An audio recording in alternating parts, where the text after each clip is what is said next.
원인 분석이랄까, 그 배경을 먼저 좀 말씀드리겠습니다. 이번에 나경원 자유한국당 원내대표가 외신 기사를 인용하는 척하면서 문재인 대통령을 김정은의 수석 대변인 같다는 얘기를 했습니다. 김정은의 수석 대변인. 그건 점잖은 표현이죠.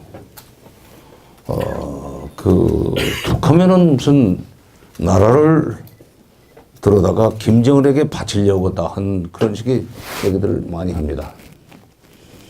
그 말이 사실은 굉장히 뿌리가 깊은 얘기들입니다. 몰라서 그런 것 같죠. 절대로. 뭐냐. 지금 그 이른바 보수 뭐 우익이라고 그럴까. 보수라는 게 사실은 나쁜 말은 아니에요. 지금 좋은 것을 그대로 지키자는 거고, 이제 보수의 반대는 개혁이지만은 개혁은 지금 여러 가지 문제점이 많으니까 좀 고쳐나가자 하는 그런 건데, 우리나라에서는 이제 보수가 완전히 그 우익과 거의 동의어처럼 돼버렸는데, 그쪽 사람들이 지금 이 북핵 문제가 해결될 것 같은 가능성이 보이기 시작하면서 굉장히 불안해지기 시작했습니다. 왕년에 80년대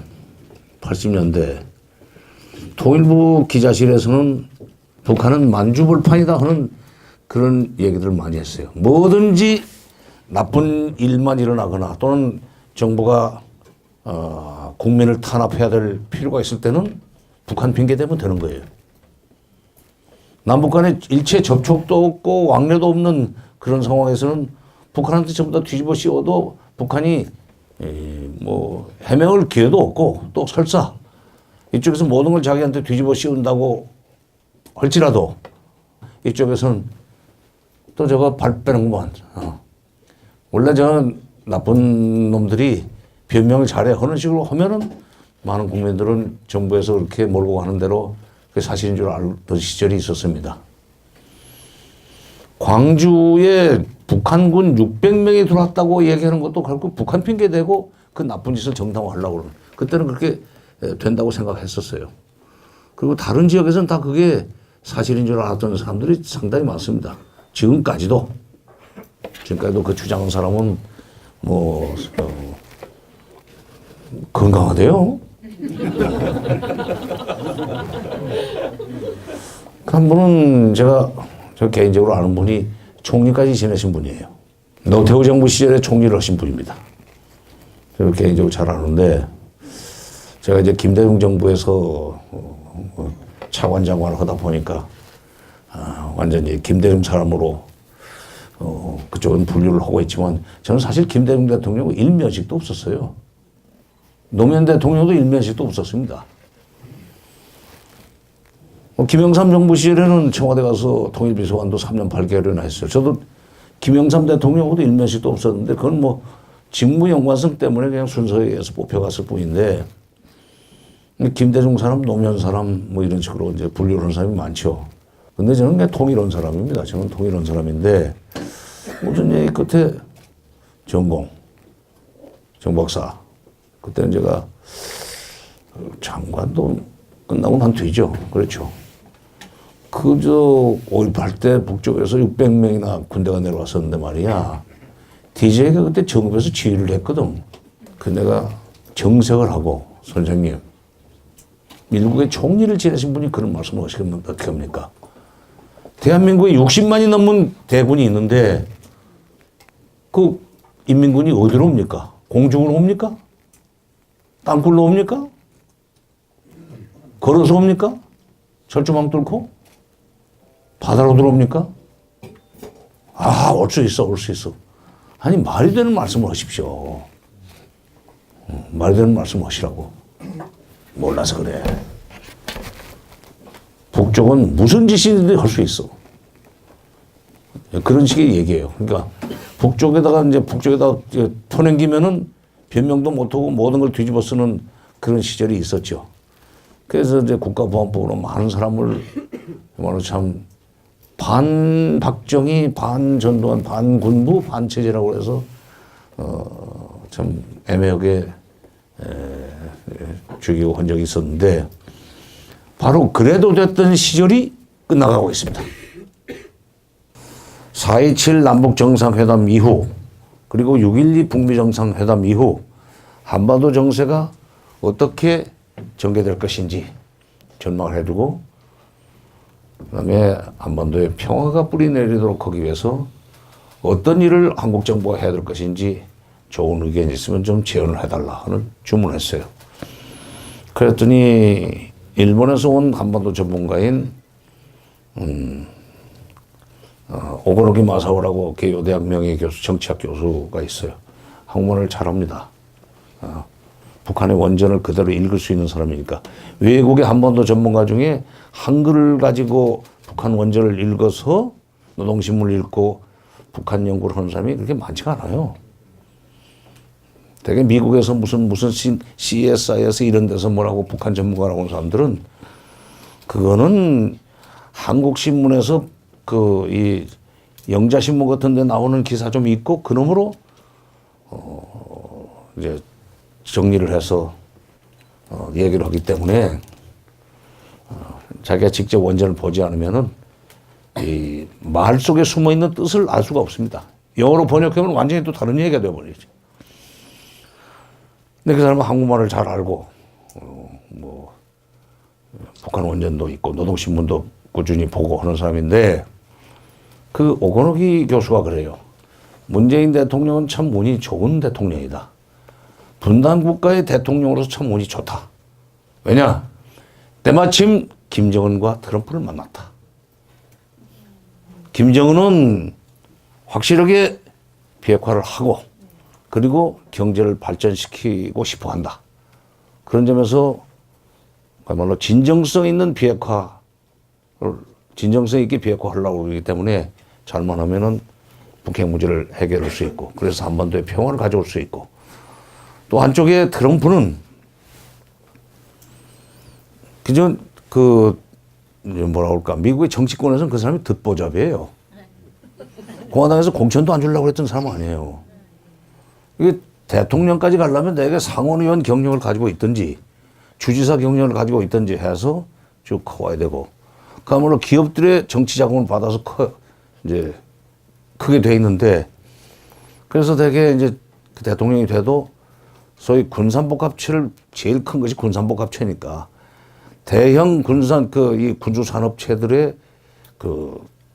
직접적인 지원이나 그 하청업체들의 후원금 가지고 이렇게 정치를 했던 사람들이니까 말하자면 세계 무기 시장을 유지하는데 기본적으로 협조적일 수밖에 없습니다. 후원금 낸 사람인데요. 거기는 그리고 비타 500 상자에 돈을 여기서 보낼 필요가 없잖아. 공식적으로 돈을 내게 돼 있잖아. 1달러 붙으면 $10,000, $100,000까지도.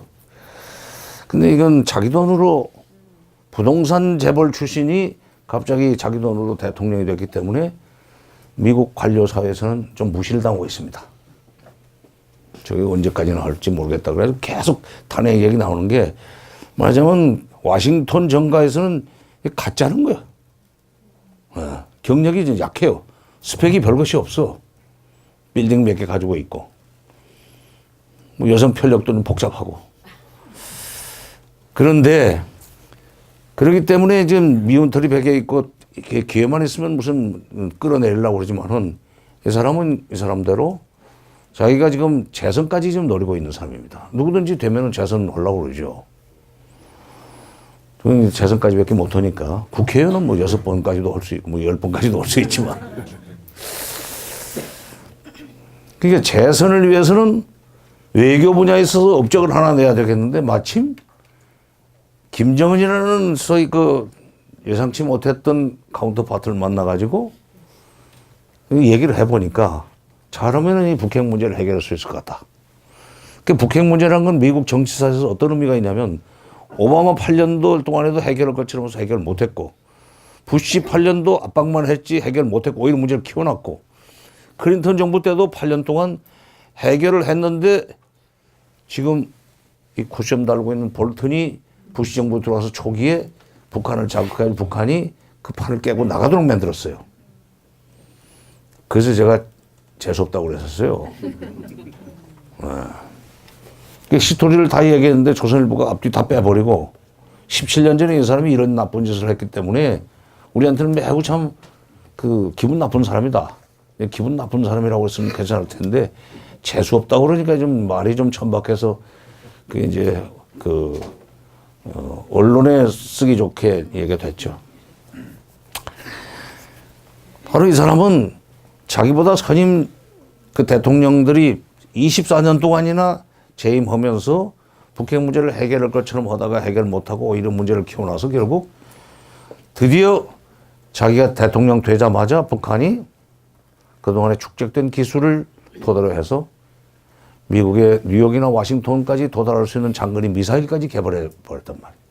가만두면 이제 어떻게 보면은 미국이 북한의 위협 사정권 내에 들어가는 셈이기 때문에 그걸 그대로 놔두면은 그래 한번 하려면 해봐 하는 식으로 해가지고는 그건 오히려 공격만 받을 수 있죠. 어떻게든지 해결할 수밖에 해결해야만 되고 이제 그래서 나섰는데 가만 보니까 김정은이가 진짜 지가 해달라는 것만 해주면 수교해주고 평화체제. 그러니까 평화체제란 건 다른 거 아니에요.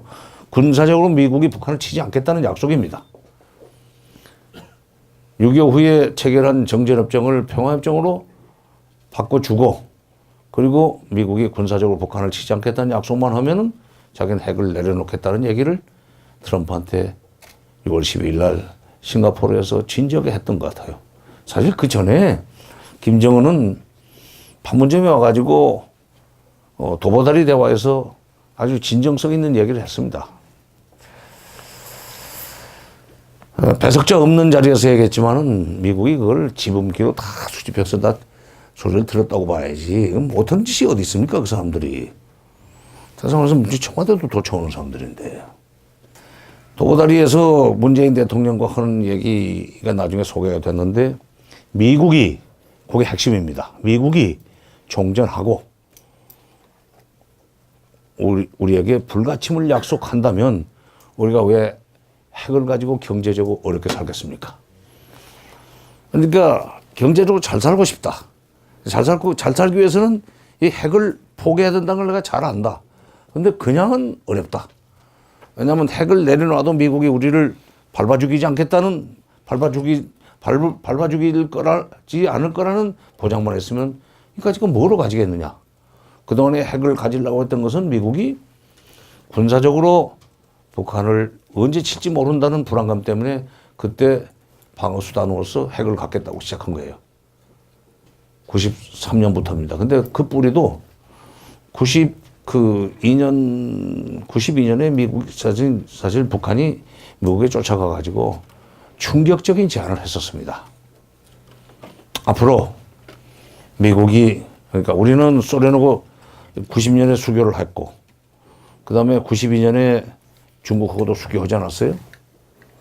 그러니까 노태우 정부 때지만은 그 중국과 수교하고 소련과 수교할 때 북한이 느꼈던 그때 받았을 충격이나 그 고립감은 얼마나 셌겠는지 생각해 보십시오. 우리의 동맹국인 미국이 동맹국과는 그대로 놔두고 북한과 수교를 했다 치면은 우리는 불안해질 수밖에 없습니다. 근데 자기네 동맹국이 둘이 있었지만은 둘 다 자기 어깨너머로 남한과 수교를 하니까 아, 이거 결국 소련과 중국이 우리를 버리는구나. 언제 버릴지 모르겠구나.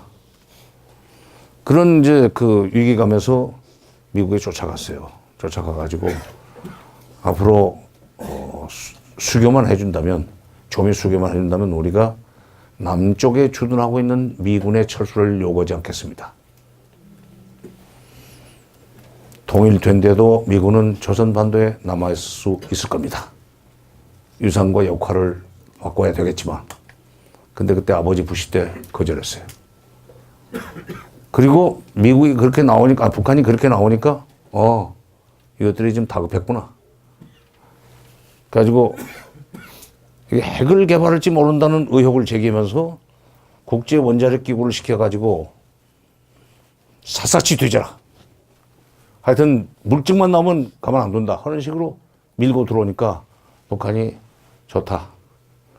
이거는 수교 요구도 거절하고 주한미군 철수를 용인하겠다고 하는 그런 아주 충격적인 제안을 했음에도 불구하고 미국의 소위 바이탈 인트레스트 아주 절대적인 이익을 보장하는 조건에서 수교만 해달라고 하는데도 거절당하고 그리고 이제 핵사찰을 세게 하고 들어오니까 그 핵 비확산 조약에서 탈퇴를 해버렸어요. 거기에 들어가 있으면 핵무기를 안 만든다는 약속입니다. 탈퇴하면 핵무기를 우리 마음대로 하겠다는 얘기예요. 바로 그것 때문에 93년부터 이제 북핵 문제라는 게 불거지는 거예요.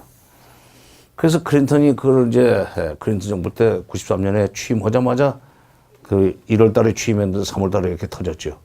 김영삼 대통령 되고 나서 20일도 안 돼가지고 그런 사건이 터졌어요. 근데 이제 미국에서는 그때 이게 호미로 막을 수 있는 일을 가래로도 못 막는 어리석은 짓을 해서는 안 된다는 차원에서 북한과 우리 몰래 저 베를린에서 비밀 접촉을 했습니다. 우리한테 지도사도 모르게 우리를 안 알려줬어요. 미국이 그런 짓 잘해요. 우리가 하는 건 미주알 고주알 다 고해바치라고 하면서 자기들이 하는 것은 나중에 우리가 따지고 덤비면 그때 좀 뭐 그런 일이 있었는데 얘기해 주려고 하는데 그래 뭐 잘못 만났어. 사실 이런 일이 있었거든 하는 식으로 얘기를 하고 말아요. 그럼 오늘 감히 미국에 대해서 또 따지지도 못해요. 또 미국에 대해서 세게 말하면 동맹 깰라고 그러냐는 식으로 막 자꾸 나오니까. 그래 내가 가끔은 그래요. 조선조 시대에 우리나라가 중국을 상국으로 섬기면서 사사건건 상국에 물어보고 행동해야 된다고 하는 선비들이 많이 있었습니다.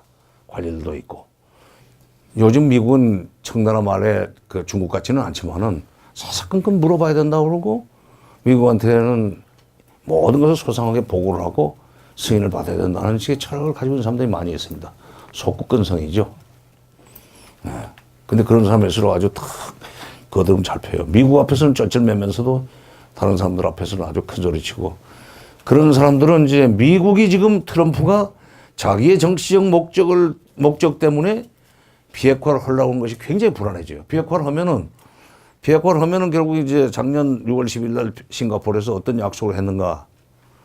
북미 관계 개선입니다. 첫 번째가. 그 다음에 평화체제 구축입니다.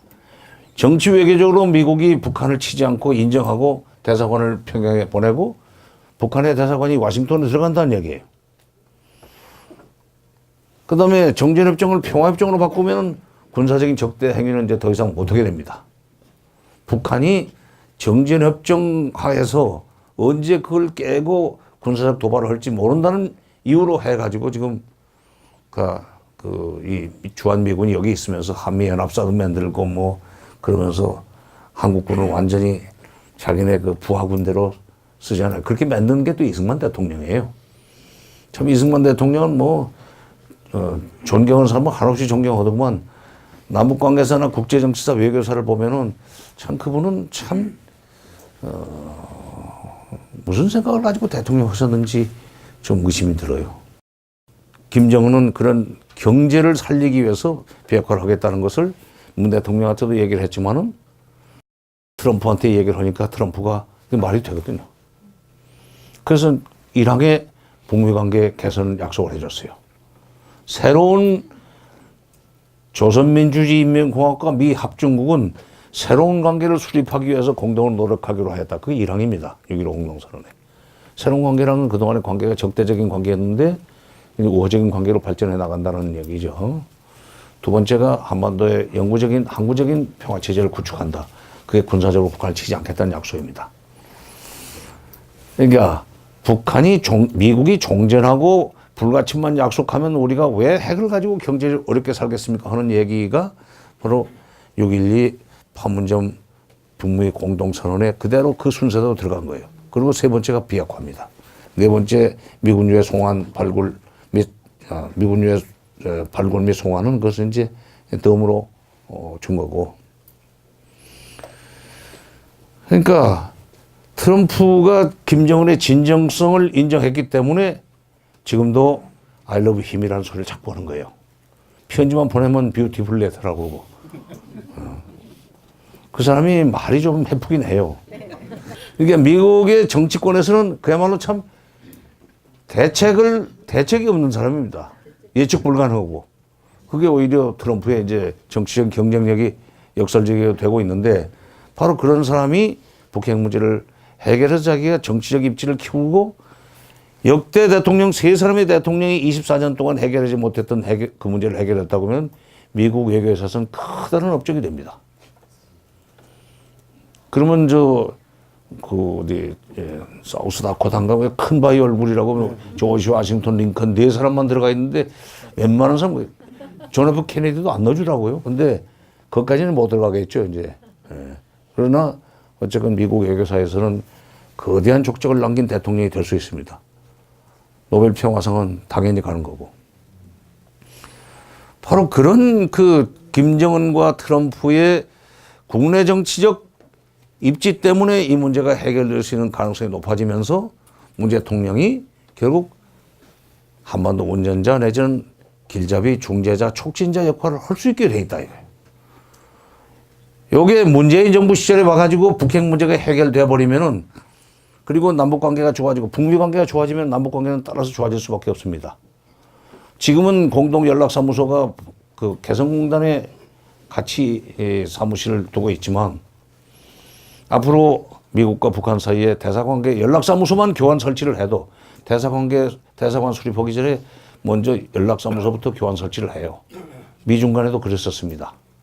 정식 대사관계 수립하기 전에 연락사무소를 교환 설치하게 되어 있는데 지금 우리는 공동 연락사무소 개성에 있죠. 나중에 미북 연락사무소가 상호 교환 설치될 정도 되면은 우리 건 평양 가고 북한 건은 서울 내려오고 이런 식으로 되죠. 그래서 대사까지 서로 대사관계 연락사무소까지 교환 설치하고 군사적으로 적대할 수 없는 상황이 되면은 더 이상 북한 핑계를 댈 수 없는 시대가 열립니다. 나쁜 짓을 하고. 정치 권력을 강화하고 독재를 강화하고 자기한테 저항하는 사람을 북과 내통했다고 보안법 뒤집어 씌워서 억울하게 죽이고 하는 일을 할 수가 없어요. 그러니까 지금 무슨 문재인 대통령의 김정은의 수석 대변인이 나라를 들여다 바친다고 그러는데 생각해 보십시오.